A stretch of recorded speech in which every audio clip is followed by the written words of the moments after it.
Loh, mana ada negeri seindah negeri kita? Nggak ada. Ini negeri surga.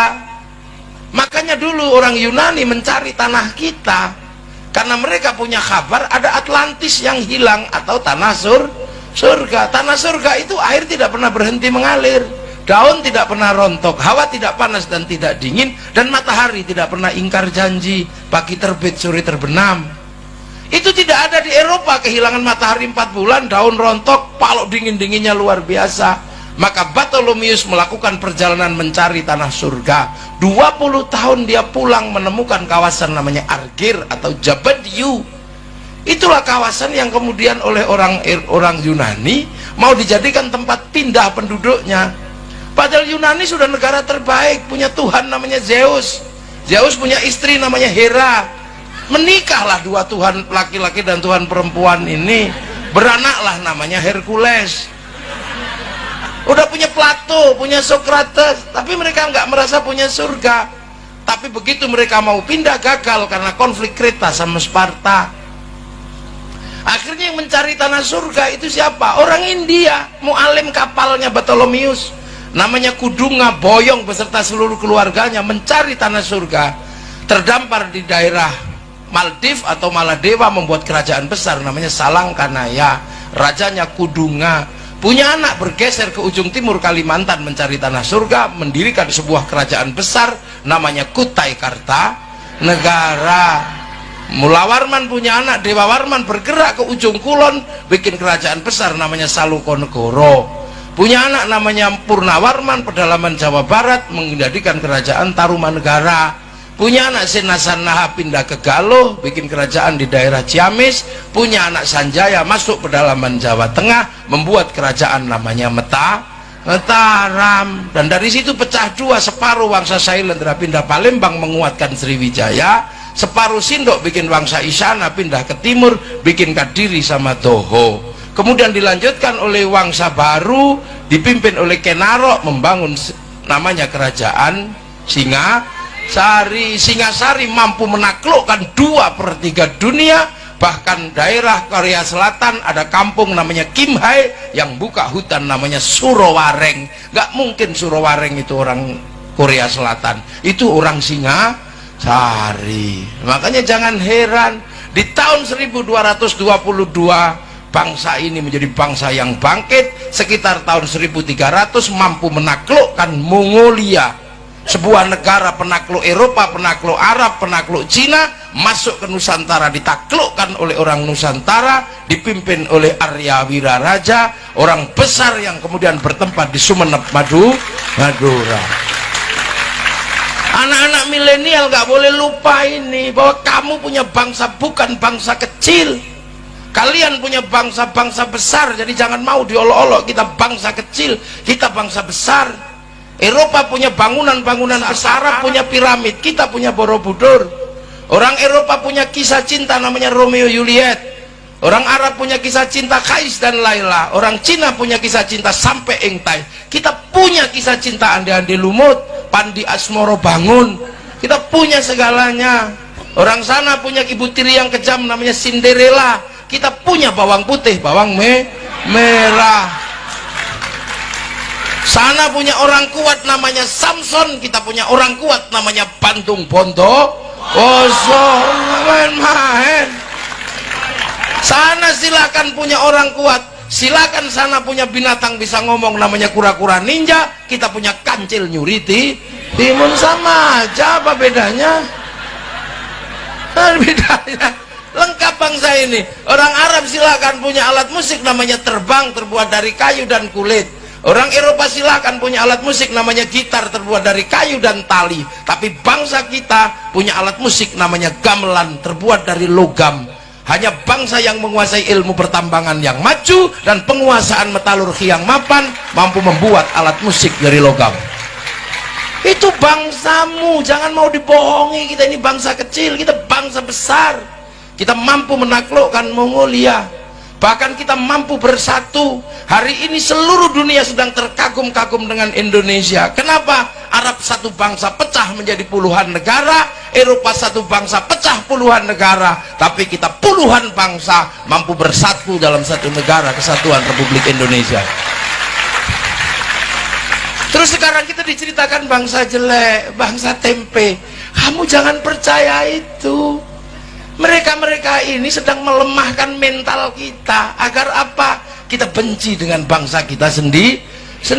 Kalau sudah benci dengan bangsa kita sendiri, kalau bangsa sakit cari obatnya dari luar. Kita sedang meriang, cuman meriang gitu aja.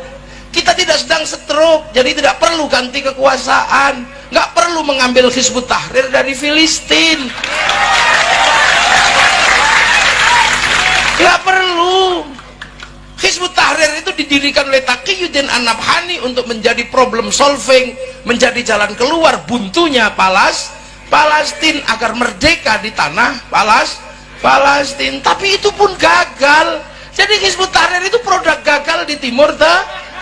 Masa kamu kesini mau dipakai untuk menyelesaikan Indonesia? Lucu aja kalian. Hei anak-anak muda, jangan bodoh kamu. Ikhwanul Muslimin itu adalah cara orang Mesir mau keluar bagaimana menjadi bangsa yang mandiri. Ikhwanul Muslimin didirikan oleh Hasan al-Banna untuk menjawab problem Mesir, dan itu gagal. Kenapa kamu bawa ke sini untuk menyelesaikan problem bangsamu? Jangan bodoh nak ya. Kita ini punya, dan gak usah emosi. Makanya orang-orang ini suka emosi karena dagangannya nggak laku. Oh, iya, daging nggak laku. Waru teriak bendera inilah yang benar, bendera tauhid. Ini bendera Rasul, la ilaha illallah. Terserah kamu katakan itu. Saya tidak mengenal itu sebagai bendera tauhid. Saya mengenal itu benderanya Hizbut Tahrir. Itu bukan bendera tauhid. Kalau itu bendera tauhid, Kiai Hasyim Asy'ari pasti mengajarkan itu bendera tauhid. Kiai Hasyim nggak pernah mengajarkan itu. Yai Dahlan tidak pernah mengajarkan itu. Ki Bagus Hadi Kusumo tidak pernah mengajarkan itu. Hanya kamu yang kemarin sore mengajarkan itu. Kamu nggak usah emosi kalau kami nggak mau nerima benderamu. Kamu kalau anti bendera tauhid, kamu anti la ilaha illallah. Enggak, kami setiap hari tahlilan pakai la ilaha illallah. Kamilah yang paling sering menyebut la ilaha illallah, karena itu adalah cara zikir kami. Afdhal dzikri fa'lam annahu la ilaha illallah. Sudah kita lakukan setiap hari. Maka jangan emosi kalau kamu anti bendera ini, kamu anti la ilaha illallah. Enggak nak, enggak, aku anti bendera PKI Palu Arit. Aku enggak suka, tapi kalau kami ke sawah tetap pakai arit, pergi nukang tetap pakai palu. Kenapa kamu ribut? Nah ini kita menjadi bangsa besar, makanya bangsa ini semuanya ada. Gak usah ribut. Kita dari segala sisi maju. Dari kalimat-kalimat yang kita punya, ini maju. Ya, di Arab sana orang tidur disebut naum, di Inggris disebut sleep. Di sini Bondowoso ada yang disebut sare, ada yang disebut tilem, ada yang disebut bobo. Ketedung, oh, ada tedung, ada yang namanya tedung. Nah di bawahnya itu udah macem-macem pangkatnya, ada micek, ada batang. Lengkap, kita punya segalanya. Makanya, dan kemudian bangsa ini menyelesaikan problem terbesarnya adalah problem pertemuan antar Tuhan waktu itu. Jadi konflik antar Tuhan terbesar itu ada di Nusantara tahun 820 antara Wangsa Sailendra yang beragama Buddha dan Wangsa Sanjaya yang beragama Hindu. Perang besar di Jawa Tengah sana, sampai akhirnya raja Hindu yang namanya Panuko nggak mau jadi raja, takut perang sama raja Buddha namanya Garung. Tapi raja Buddha kerasnya luar biasa, setiap ketemu orang Hindu dibunuh. Akhirnya kemudian Garung berkuasa penuh dan kerajaan Sanjaya pelan-pelan meninggalkan rajanya hilang. Sampai satu ketika orang-orang Buddha yang kuat dipimpin Semaratungga mau bikin candi, nggak bisa. Akhirnya carilah orang Hindu, dapat arsitek namanya Panuko tadi itu, yang gelarnya Resi Guna Dharma. Maka dibangunlah candi Buddha, tapi nuansanya Hindu karena arsiteknya Hindu. Berdirilah Sambara Buddha Budura yang kita kenal dengan nama Borobudur. Jadi itu arsiteknya namanya Panukuh. Maka jangan ngarang, itu bukan bikinan Nabi Sulaiman, hanya orang iseng aja menceritakan Nabi Sulaiman dari Sleman bangun Borobudur. Bukan, Nabi Sulaiman itu bertempat di tempat yang namanya Ardul Muqaddasah. Ardul Muqaddasah itu bukan Sleman, itu tempat saya. Ini dan ini bukan turunannya. Nah kan, Ratu Sabah bukan dari Wonosobo, bukan, itu buatan. Lah akhirnya berdiri Candi Buddha, nuansanya Hindu. Tiba-tiba anak Raja Buddha namanya Pramodawardhani jatuh cinta sama orang Hindu si Panukuh itu. Terpaksalah dinikahkan antara anak Buddha sama anak Hindu. Maka kemudian kerajaan Buddha dikuasai oleh orang Hindu namanya Panukuh, bergelar Rakai Pikatan. Akhirnya rukun Hindu Buddha. Makanya kalian yang kemarin ribut 01, 02 jangan diteruskan. Jangan-jangan anakmu saling jatuh cinta, pusing kamu nanti. Udahlah, akhirnya rukun yang Hindu buatkan candi namanya Prambanan. Semenjak itu rukun bangsa ini. Balaputra Dewa pulang ke Palembang, bangun Sriwijaya, nggak ribut agama, Sriwijaya jadi besar. Sindok ke timur nggak ribut agama, Sindok membangun Wangsa, Sindok jadi besar. Singasari jadi besar. Majapahit menguatkan kerukunan itu, saling jaga, namanya Bhinneka Tunggal Ika, Bhinneka Tunggal Ika. Itu slogan besar agar apa? Tetap rukun. Semenjak itu saling jaga, yang Hindu jaga Buddha, yang Buddha jaga Hindu. Jadi kalau hari ini ada banser jaga gereja, jangan salah paham, itulah warisan asli bangsa Indonesia. Yang pecalang jaga masjid di Bali, yang orang Kristen jaga masjid di New Zealand. Loh, itu kok kalian sekarang aneh-aneh, lupa dengan akar bangsamu yang saling menjaga Bhinneka Tunggal Ika. Loh, ini loh cara pandang kaum muslimin yang maju ke depan, dipersiapkan untuk menjadi umat masa depan, mengerti perbedaan bangsa. Dan hari ini ketemu semua antar bangsa, nggak usah cerewet kamu. Orang Jepang nggak datang ke sini hari ini, tapi Mac-nya datang. Orang Korea nggak datang, tapi Samsung-nya datang. Kaum muslimin kalau mau pergi haji pasti cari orang Yahudi. Untuk urusan apa? Naik pesawat. Karena yang bisa bikin pesawat orang Yahudi. Pak Habibie suruh bikin pesawat gak jadi-jadi. Wong namanya tetuko, sing teko ra tuku-tuku, sing tuku ra teko loh. Ibu-ibu kalau mau cantik sekarang cari bedak kemana? Ke Perancis. Parfum dan bedaknya bagus. Kalau bentak Bondowoso nggak mau make karena beras ditumbuk pelonteng semua. Iya, kita setiap hari beli sesuatu butuh bank. Kenapa? Bank mengeluarkan uang. Bank bukan uang, bukan produksi KUD. Uang itu produksi bank. Bank itu puncaknya ada di Bank Devisa New York yang bertempat di Wall Street Amerika, punyanya Rothschild Rockefeller Yahudi, yang dipakai untuk membangun bangsa Amerika, mengontrol dunia. Lu sekarang apa? Ayo, ini pengajian, mau bikin pengajian ini menjadi bagus, foto saya di print di belakang sama Pak Bupati. Printer memang buatan Bondowoso, printer buatan Jepang dan buatan Eropa. Hari ini ketemu semua antar bangsa, maka dibekali.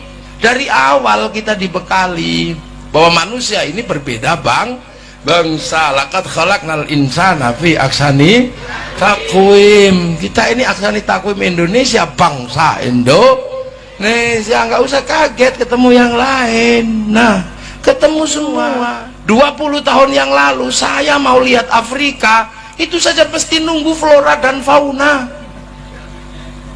Kalau nggak ada flora dan fauna, kita nggak lihat Afrika. Seharian kita nunggu TVRI, nanti malam flora dan fauna. Mau lihat Afrika, baru lihat gajah Afrika. Sekarang orang nggak perlu nunggu, yang penting punya handphone. Ini aja nyawamu sekarang. Ini dengan sambil tidur kita bisa pergi ke Afrika, tinggal ngetik kucing Afrika keluar. Kalau mau iseng bokong India keluar di sini. Ini duniamu nak, dunia milenial, dunia yang terlihat tidak butuh siapapun. Maka saya harus mengingatkan kamu bahwa ada masa lalu yang harus kamu ingat, biar kamu tidak menjadi bangsa yang terpisah, jadi manusia yang terpisah dari masa lalu.